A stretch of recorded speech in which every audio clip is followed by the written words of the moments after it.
legendary Conan comes out of retirement for a world title match in Miami. It's a homecoming for the man from 305 on December 14th during the Major League Wrestling, MLW Big Fusion TV tapings. And those things are going to be in Miami. First time they're going to be in Miami at the Scottish Rite Temple, right down there in South Florida. Here's the man, Conan. Conan, thank you so much. What does this thing mean to you that you're going to be actually coming out of retirement? I know you've been involved with MLW and other places, managing, looking out for talent, making sure that the talent is getting its due respect. What is it like for you, though, to actually come out of retirement and step in the ring? Well, actually, I wasn't I'm going to do this till next year, probably in the summer, because I'm not in 100% the best shape that I could be in. But it's just been a lot of disrespect I feel from Salina de la Renta, Loki, and I just want to go in there and shut him up more than anything. Is a respect thing. He thinks it's an ego thing, but it's a respect thing. It's going to be a no disqualification world heavyweight title match with the champion Loki, as Conan said, presented by Salina de la Renta, against the man himself, Conan. Conan, you mentioned that you were thinking about doing this next year, and now you're going to do it now because of the disrespect. Physically, how are you feeling and recovering? I mean, so many injuries, even the hip replacement, correct? I mean, during the years that you've had so many battles. Just talk about some of the injuries and then just getting in there and having this no DQ match with Loki. Well, myriad injuries, myriad operations. Obviously he's going to be younger, quicker, in better shape, probably better condition since he's doing this, every week. I'm not. The only thing that I have really going for me is that I outweigh him. As you know, I have a boxing background, so at any point there's a good chance I could knock him out with a liver shot or a shot to the jaw. I'm really well versed in pressure points. I don't think there's any way there's much defense against that. Joint manipulation. So one of the reasons it's DQ is because if he wants to get dirty, which he probably will, then he's come to the right place because, I helped write the book on being dirty, especially in Mexico. And Conan, where have you been training for this? It's been very hard to train because my schedule has been very, very busy.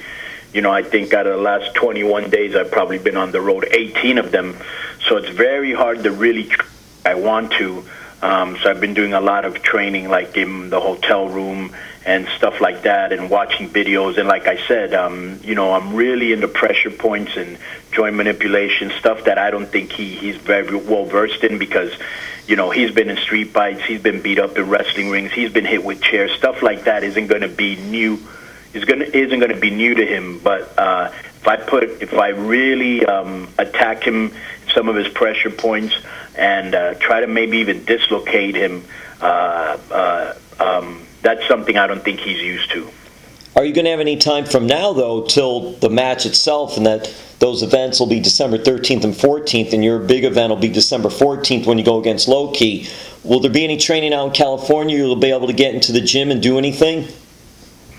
Oh, yeah, definitely, for sure. I will be getting into the gym and rolling around. I've already done that, like before. Sometimes when I go to some of the wrestling shows, I'll get in before the matches and I'll roll around with some of the guys just to test my conditioning. And one of the things that I'm very well versed in is holds. So I think I can go hold for him once we get into a wrestling match. But I know that sooner or later he's going to try to turn it into a dirty match, and I'll be more than ready to meet him halfway. Looking forward to this big event. What does it mean to you to have this big event, this big match in Miami? Well, that's where I was raised. That's my city. But to tell you the truth, as you know, I haven't wrestled much in Miami. Most of my career has been outside of Miami, and the only time that I've really wrestled there was when I went with WCW. So I haven't really wrestled a lot in the city, and I don't even think a lot of people even know that I'm from there. But it's always good to be home and wrestle in front of some friends and family. But that actually puts a little bit more pressure on me. So I try not to think about who's going to be there supporting me or who's not going to be there supporting me. I just know that I have a difficult opponent in front of me who wants to hurt me, who wants to prove a point, and I just want to shut him up. I think he's been very disrespectful. I don't appreciate his manager, Salina de la Renta, saying that I leached off of Pentagon and Phoenix, because if anybody did that, was her. She, after I discovered these guys and helped them to prominence, she went in and she started managing them. So I knew these guys when they were nobody. So I don't leech off of anybody. You know what I'm saying? So I don't appreciate those comments. I don't appreciate some of the other comments that they've made in private or in public about myself.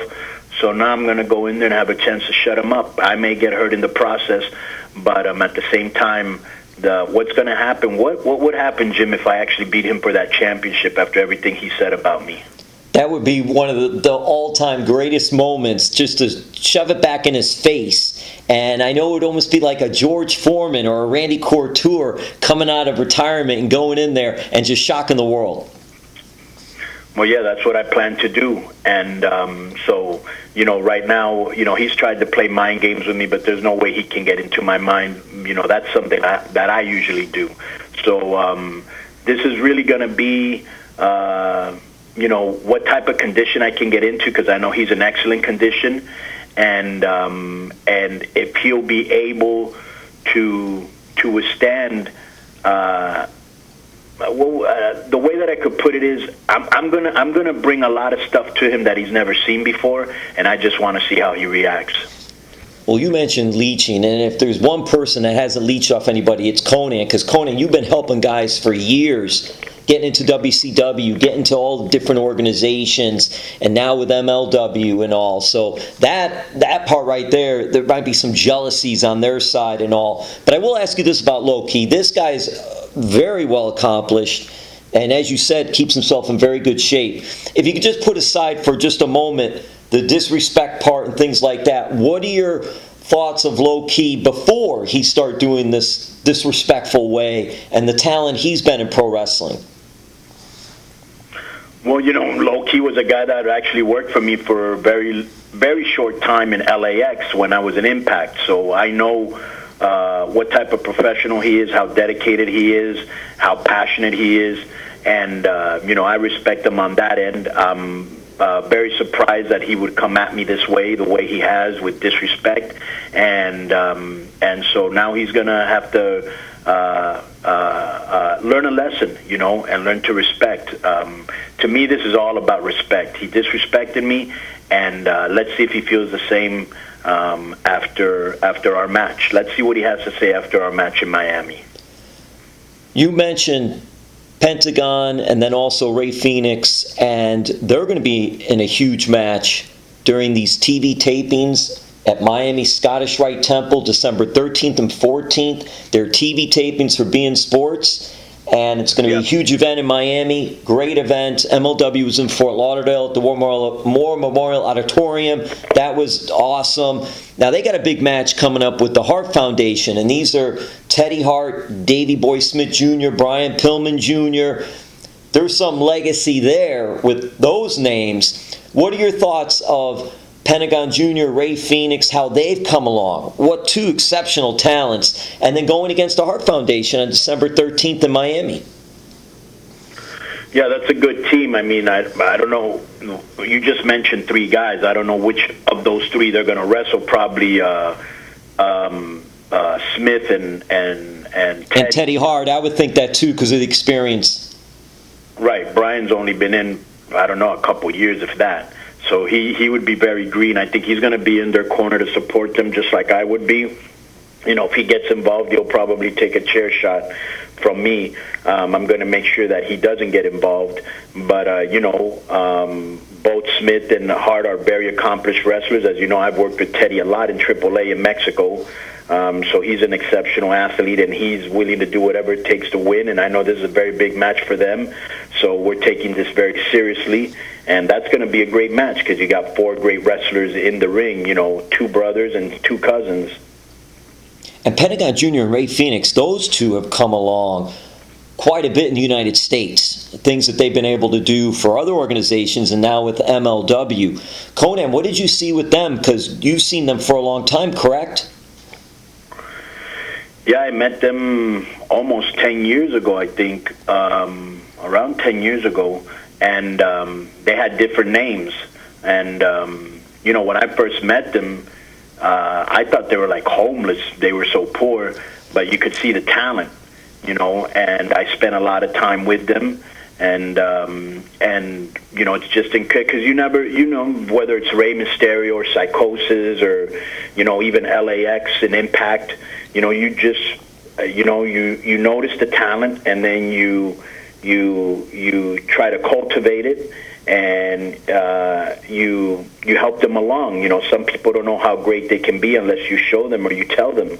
And so, I spent a lot of time with all these guys, and they all had the same thing in common. They had talent, they had passion, and they wanted to be somebody, and they've all turned out to be great. I mean, I never knew how great Rey Mysterio was going to be. I knew he was great, but you never know how great they're going to be. The potential's there, and they also have to live up to their part of the bargain, and all of these guys have. Pentagon and Phoenix, as you know, Jim, you've known me for a long time. There was a time when nobody gave a damn about Lucha Libre.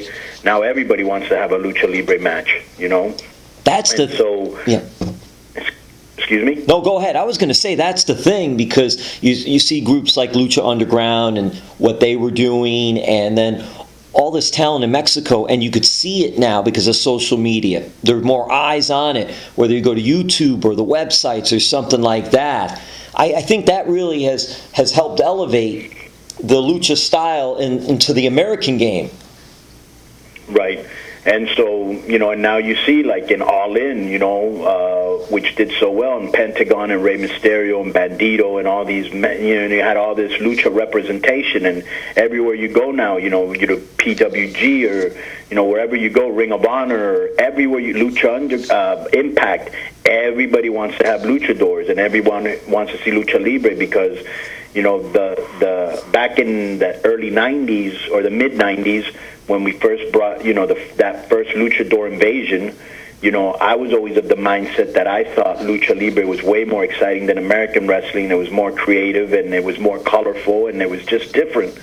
And I think people are starting to realize what I saw back in the mid-90s. You know what I'm saying? They're coming around to it finally.